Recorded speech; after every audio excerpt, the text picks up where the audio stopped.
안녕하세요. 진민석 목사입니다. 이 시간에는 우리 GBS 내용을 좀 강의로 다뤄보도록 하려고 하는데요. 이사야서 14장 24절부터 15장 1절의 내용을 가지고요. 만군의 여호와께서 경영하셨으니 라는 내용을 좀 다루도록 하겠습니다. 먼저 우리 리더분들께서는요. GBS 들어가기 전에 조언들과 함께 한 주간 살았었던 삶을 좀 나눠 주셨으면 좋겠어요. 좀 구체적으로 해주실 건데요. 어려웠었던 일, 또 혹은 즐거웠었던 일 한 가지씩 구체적으로 좀 제시를 해주시고요. 나눠주시고 또 기도 제목도 함께 나눠주시면 좋을 것 같습니다. 그러고 나서 이사야서 이 GBS 내용을 좀 나누시고 그리고 나서 끝나고서 또 다 같이 함께 기도하고 이렇게 마치시면 되겠습니다. 네, 들어가기 앞서서 그림을 보니까요. 멜로초 다포블리라는 사람이 그린 예언자 이사야라는 그림이에요. 그러니까 이 이사야라는 사람이 하나님의 신탁의 말씀을 듣고서 굉장히 고뇌하고 있는 모습이 역력히 드러난 그림이죠. 자, 주제 말씀이 이겁니다. 이르시되 내가 생각한 것이 반드시 되며 내가 경영한 것을 반드시 이루리라 라는 말씀이죠. 말씀의 배경을 좀 살펴보면요. 이사야서 1장부터 12장은요. 유다와 이스라엘의 심판과 회복에 대한 내용이에요. 그런데 13장에 넘어가게 되면은요. 13장부터 23장은 유다와 주변에 있는 10개의 나라에 대한 심판과 그리고 경고를 담고 있습니다. 주변의 강대국들에 대한 심판에 대한 예고인데요. 이사야가 활동했었던 당시에 이 유다는요. 초강대국이었었던 아수르, 여기 보이네요. 아수르가 있고요. 그리고 오랜 잠에서 깨어난 애굽, 그리고 이제 신흥 강대국으로 부상하고 있는 바벨론이 있고요. 또 주변에 여러 나라들이 이 급변하는 국제 정세와 함께 이 혼탁한 시기를 살아가고 있었습니다. 자, 아수르가 급부상하니까요. 계속해서 이제 이 영역을 확장시켜 나가니까 아람과 북이스라엘이 동맹을 했었죠. 그리고 남유다에게도 그 동맹 제의를 합니다. 근데 남유다가 주저하니까 아람과 이스라엘 동맹군이 남유다를 치려고 하죠. 그랬더니 유다가 아수르한테 손을 내밀죠. 그래서 결국에는 아수르를 통하여서 북이스라엘이 멸망당하게 됩니다. 근데 거기서 그치지 않고 결국엔 아수르가 유다도 거의 멸망 직전까지 가게 하죠. 그런데 그때 바벨론이 이제 급부상하게 되고 바벨론이 결국에는 이 지역을 제패하는 대제국이 되죠. 근데 희한하게도요, 이 바벨론조차도요, 2대를 넘지 못해요. 2대 만에 결국엔 밑에 있는 메대와 바사 제국에 의해서 페르시아죠. 바사는 무너지게 됩니다. 결국에 이것이 의미하는 게 있는데요. 하나요. 하나님께서만 온 역사의 주인이시고 그리고 영원한 분이다라는 사실을 우리에게 알려주고 있죠. 우리가 알고 있는 수많은 제국들, 영원히 무너지지 않을 것 같았었던 나라들은 다 무너졌습니다. 결국에는 하나님만이 영원하실 것이고 하나님의 나라만이 영원하실 것임을 우리에게 보여주고 있죠. 어쨌든 이러한 위기의 상황 가운데서 이스라엘 백성들에게 영적인 신앙적인 이 지침을 제공했었던 사람이 바로 이사야입니다. 그런데 이스라엘 백성들에게 있어서요, 굉장히 위기가 찾아옵니다. 나라가 무너지는 위기이기도 했지만은요, 그들의 민족성, 그러니까 민족됨, 나라됨을 유지하고 있었던 근간이었었던 신학이 무너지게 돼요. 왜냐면은요, 사무엘하 7장에 보면 이런 말씀이 있어요. 하나님께서 이런 말씀을 하시는데 사울에게서 내 은총을 빼앗은 것처럼 그에게는 빼앗지 아니하리라. 그리고 내 집과 내 나라가 내 앞에서 영원히 보존되고 내 왕위가 영원히 견고하리라 라고 하는 말씀을 솔로몬에게 주셨는데요. 이스라엘 백성들이 이제 다윗의 왕조를 얘기하는 거예요. 다윗의 왕조가 하나님의 약속 때문에 영원할 것이다 라고 생각을 했었는데 이스라엘 백성들의 이 나라가 무너지게 됩니다. 북이스라엘이 멸망하고요. 남유다조차도 멸망을 하게 되죠. 그런 상황 가운데 있었던 이스라엘 백성들이요. 그들을 지탱하고 있었던 그들의 나라는 무너지지 않을 것이다. 그리고 정치적이고 민족적인 정체성이었었던 이 신앙이 무너지게 돼요. 왜냐면은 당시에 이 전쟁과 관련된 신관이 있었어요. 그 나라가 패하면은요, 그 신이 패한 곳으로 간주를 했기 때문입니다. 결국 이스라엘 백성들이 패배하고 나라가 멸망하니까요. 하나님이 패배하고 무너진 것처럼 생각되어진 것이죠. 자, 당시 이 전쟁에 대한 개념이 그랬습니다. 무기와 또 전략 때문에 싸우는 게 아니라요. 모든 전쟁의 승패를 좌지우지하는 게 바로 그들이 믿는 신이었었습니다. 그래서 만약 이스라엘 백성들이 아수르나 바벨론에게 진다라고 하면은요. 하나님이 약하신 게 되는 거예요. 결국엔 패배했죠. 그래서 바벨론과 아수르가요. 이스라엘 백성들이 믿고 있었던 하나님을 조롱하고 멸시하기도 하죠. 자, 그런데 하나님께서 이 말씀을 통해서요. 오늘 이 우리가 다루게 될 본문을 통해서 이야기하고자 하시는 게 있어요. 뭐냐면은요. 어, 하나님은 패배하지 않으신다. 그리고 그렇죠?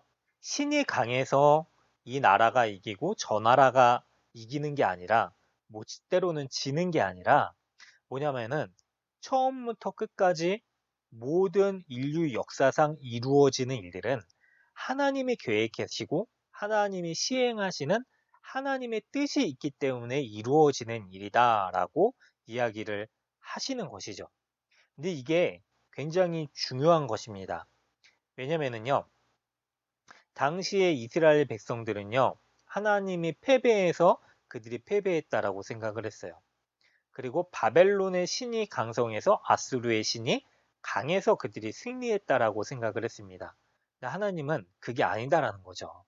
바벨론이 강성하게 된 것도 아수르가 제국이 된 것도 이스라엘이 강했다가 패배하게 된 것도 다 하나님의 뜻 가운데 있는 것이다라고 하는 것을 이야기를 해줍니다. 그렇다면은 하나님의 계획하신 뜻이 있다라는 게 하나님께서 경영하시고 통치하신다라는 게 우리에게 무슨 의미가 될 수 있을까요? 우리에게 위로가 될 수 있습니다. 왜냐면은요, 우리가 직면하는 여러 가지 어려움들, 계획하지 못했었던 일들, 그렇죠. 원치 않는 아픔들, 고통들까지도요, 다 하나님의 주권 아래에 있다라는 사실이 우리에게 위로를 줄 수 있는 것은 뭐냐면요. 우리가 해결할 수 없는 그 일도 하나님을 찾을 때에 하나님께서 무엇인가 뜻을 가지고서 해결해 주실 수 있다라는 신앙으로 이어질 수가 있기 때문이죠. 왜냐면 그 가운데 하나님이 없다. 하나님의 뜻도 없고 계획도 없고 하나님조차도 없다라고 하면은요, 인간은 절망할 수밖에 없습니다. 그러나 절망스러운 상황 가운데서도요, 하나님이 계시고 하나님의 뜻과 계획이 있다라는 사실은요, 우리 절망 가운데 있는 사람으로 하여금 하나님을 붙들게 만들고요, 소망을 잃지 않게끔 합니다. 그래서 우리에게 위로가 될 수 있게 되죠. 자, 당시의 신관을 보여주는 거예요. 사무엘상 5장을 보면은요, 이런 일이 있었죠. 블레셋 사람들이 이스라엘 백성들한테서 전쟁에서 이겨서 하나님의 계를 가지고 다곤의 신전에 들어가서 그 앞에 두었어요. 이건 뭐냐면은, 그렇죠.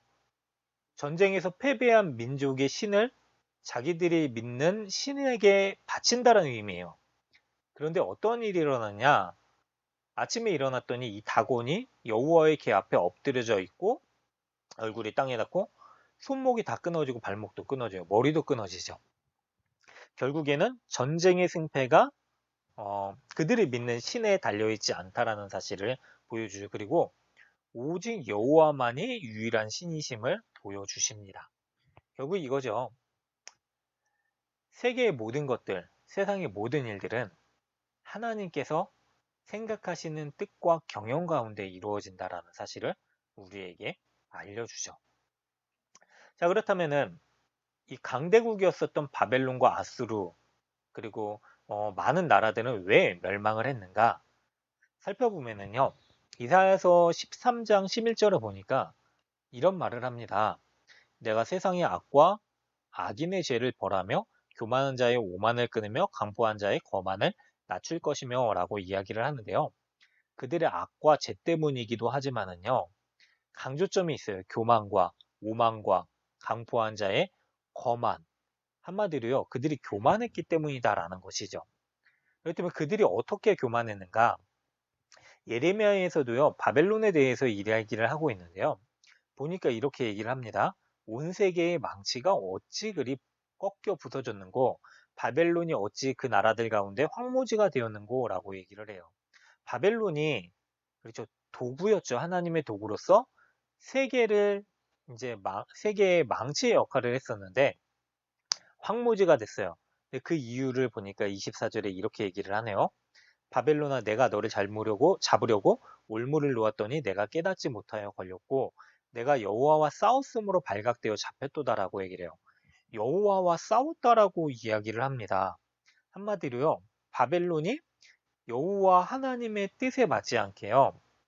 그들의 뜻을 따라서 끊임없이 하나님과 싸우는 형국처럼 살아가고 있었기 때문에 결국 그것이 교만이었고요. 그들이 어떻게 되죠? 하나님 앞에 심판을 받게 됩니다. 한마디로 교만했기 때문에 무너지게 되죠. 세계에서 제일 강성했었던 제국 중에 하나였는데요. 결국에는 멸망을 당하게 됩니다. 자, 아수르 볼까요? 아수르의 제국의 멸망의 이유도 나오는데요. 이사야서 10장 10절에 보니까요. 내 손이 이미 우상을 섬기는 나라들에 미쳤나니 그들이 조각한 신상들이 예루살렘과 사마리아의 신상들보다 뛰어나느니라 라고 얘기를 하네요. 한마디로 아수르가 믿는 신이 그렇죠. 예루살렘과 사마리아인들의 신보다 뛰어났다라고 교만한 말을 했죠. 그리고 10장 13절에 보니까요. 그의 말에 나는 내 손의 힘과 내 지혜로 이 일을 행하였나니 나는 총명한 자라 열국의 경계선을 걷어치웠고 그들의 재물을 약탈하였으며 또 용감한 자처럼 위에 거주한 자들을 낮추었으며 라고 얘기를 합니다.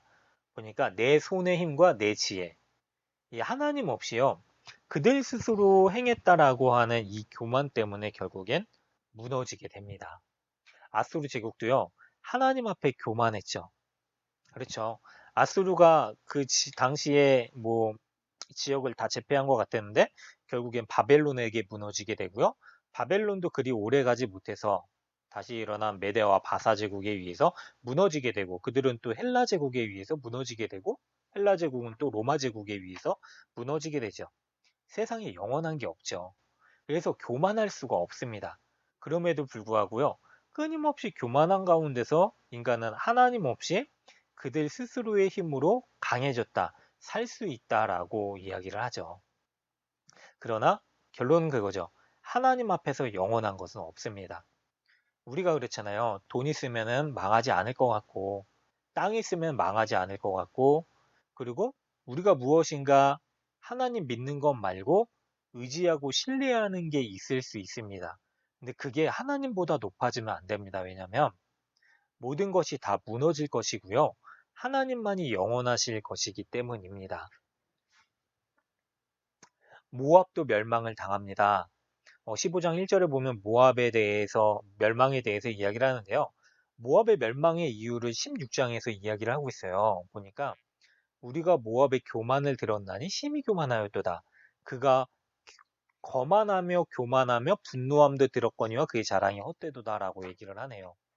결국 이 세 개의 나라가 다 무너지게 된 공통적인 원인이 있어요. 바로 교만이죠. 자, 하나님을 인정하지 않았습니다. 바벨론과 아수르 같은 경우에는요, 하나님이 있다는 것을 몰랐죠. 하나님을 인정하지 않았어요. 그런데 이스라엘 백성들을 볼까요? 하나님이 있다는 것을 알았습니다. 하나님을 인정했죠. 근데 이들이 공통점이 있어요. 바벨론은 하나님이 있다는 것을 몰라서 하나님의 뜻과 계획이 세상 가운데 있다라는 사실을 몰라서 하나님의 뜻과 계획 가운데 살지 않았습니다. 근데 이스라엘 백성들은요, 하나님이 세상 가운데 계시고 하나님을 인정하고 하나님의 뜻과 계획이 있다라는 것을 알았으면서도 불구하고요, 하나님의 뜻과 계획을 인정하지 않았어요. 알건 모르건 하나님의 뜻과 계획이 있고 우리는 그 하나님을 바라보면서 하나님의 뜻과 통치 가운데 살아가야 되는 사람임을 망각하게 된 거죠. 결국 무너집니다. 그 대표적인 예가 바로 모압이죠. 모압이 누구의 후손일까요? 바로 아브라함의 조카였었던 롯의 후손이죠. 아브라함과 롯이요, 서로 갈림길을 가게 되잖아요. 왜냐면 그들의 소유가 많아져서 자꾸 다투게 되는 일들이 많아지게 되니까 갈림길을 갑니다. 그런데 아브라함이 먼저 롯에게 제시를 하죠. 너가 원하는 곳을 먼저 선택해라. 그랬더니 롯이 지체하지 않고요. 그의 눈을 들어서 바라본 곳이 소돔과 고모라였습니다. 근데 거기 보면은요. 마치 무슨 정말로 좋아 보이는 땅이었고 애국가 같은 곳이라고 표현을 해요. 근데 문제가 있습니다. 거기는 하나님이 끔찍히 싫어하시는 죄악이 만영한 도시였어요.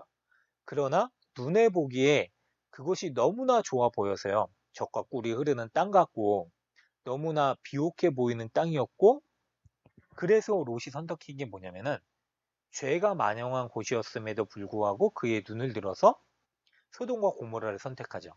결국엔 소돔과 고모라가 멸망해요. 왜냐하면 그들의 죄악이 심히 너무나 커가지고 하나님이 멸망시키시죠. 근데 거기서 겨우 구사일생으로 살아나왔던 롯이 두 딸을 데리고 나오잖아요. 근데 큰 딸이 롯이 잠자고 있는 동안에 아버지와 동침을 해서 낳은 자녀가 바로 모압입니다. 근데 이 모압이 롯과 같아요. 뭐냐면은요, 하나님의 뜻과 통치를 보지 않고요, 그들의 뜻과 통치를 따라서 살았습니다. 하나님의 뜻과 통치 가운데 들어오지 않아요, 모압은. 계속해서 하나님의 뜻과 통치 가운데 살아가고 있었던 이스라엘 백성들을 그 주변에서 그 안으로 들어오지 않고 괴롭히는 역할을 하게 돼요. 어떤 일들이 있었죠? 광야 생활을 했었던 40년 광야 생활 끝내고서 가나안 땅에 들어가려고 했는데 모압 땅을 지나가야 되는 거예요. 근데 모압이 가로막죠. 그래서 이스라엘 백성들이 전쟁을 벌일까 했는데 하나님이 그걸 막으세요. 돌아가라. 돌아가라.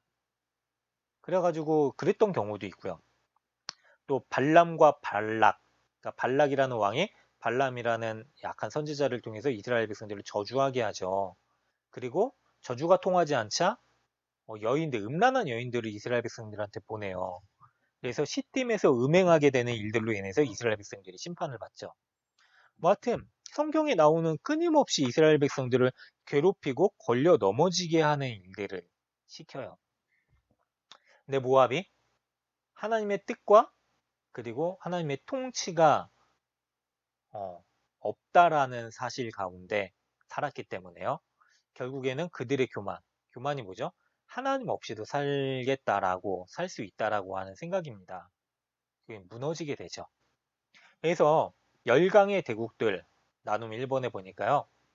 이들이 멸망한 공통적인 이유는 단 하나예요. 바로 그들이 교만했기 때문입니다. 네, 성경이 이 교만을 죄라고 분명히 얘기합니다. 그래서 나눠주실 때요. 나는 교만이 죄라고 생각하는가? 그렇다면 왜 죄라고 생각하는지를 한번 미리 교만에 대해서 나누기 전에 한번 달아보셨으면 좋겠습니다.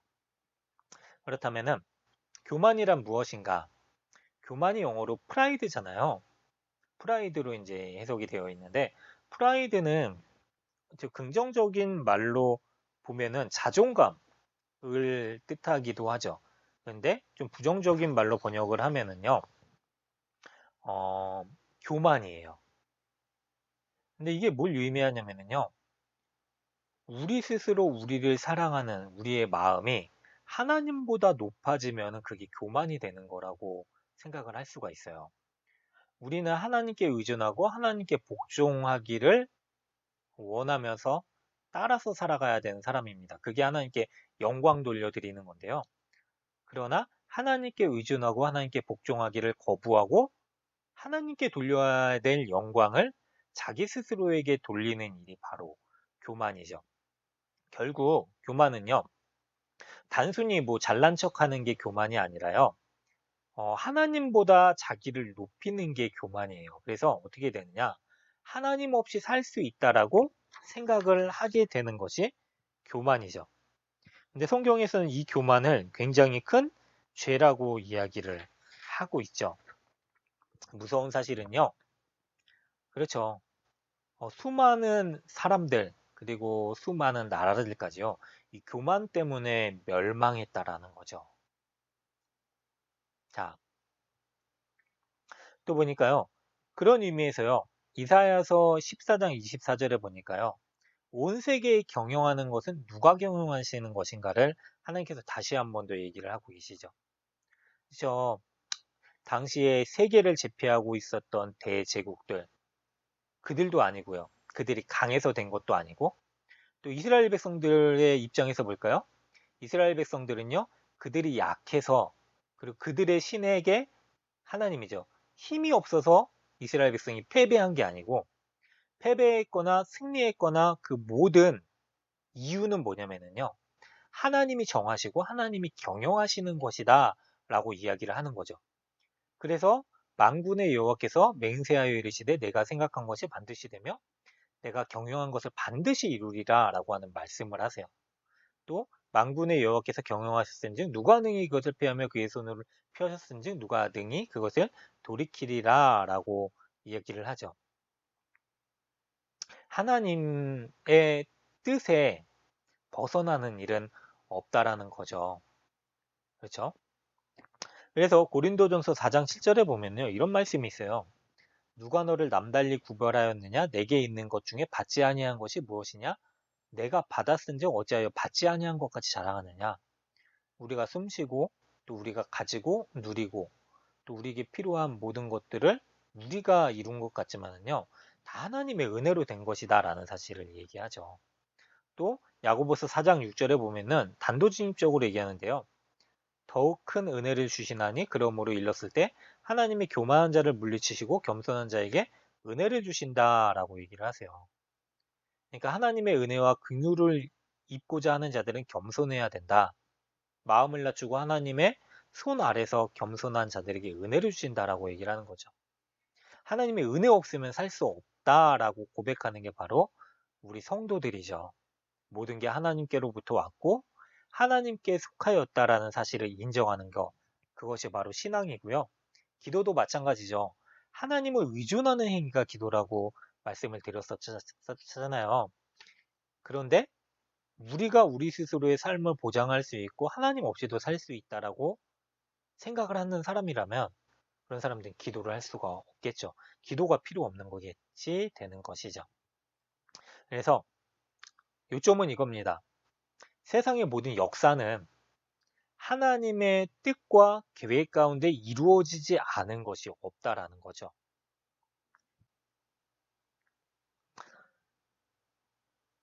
자, 나눔 일을 볼까요? 우리는 경고하리라 믿어 의심치 않았던 것이 하루아침에 무너질 수 있는 것을 경험합니다. 세상에서는 재물과 권력이 우리의 영원한 피난처가 되는 것 같기도 하지만 하나님 심판 앞에서는 아무런 힘도 쓸 수 없습니다. 나에게 있어서 절대 무너져서는 안 되는 내가 생각하는 붙들고 있는 견고한 것이 무엇인지 왜 그렇게 생각했는지 한번 나눠봐 주시면 좋을 것 같습니다.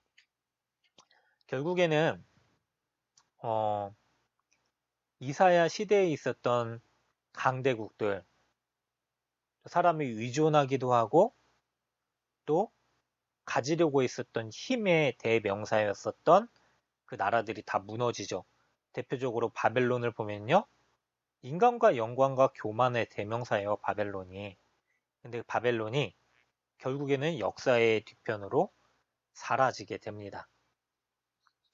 자, 여기까지 또 하나님께서 세상의 모든 것들을 통치하시고 경영하시는 내용들을 나눴는데요. 우리 조장님들 또 질문이 있으시면은요, 언제든지 또 카톡방에 올려주시고요. 또 부득이하게 영상으로 이렇게 뵙게 되었는데 참 민망하기도 하고 또 쑥스럽기도 하네요. 어쨌거나 긴 시간 또 함께 해주신 여러분들께 감사드리고요. 이번 주도 또 주 안에서 또 화목한 은혜의 교제를 누리시길 바랍니다. 네, 이상으로 마치겠습니다. 감사합니다.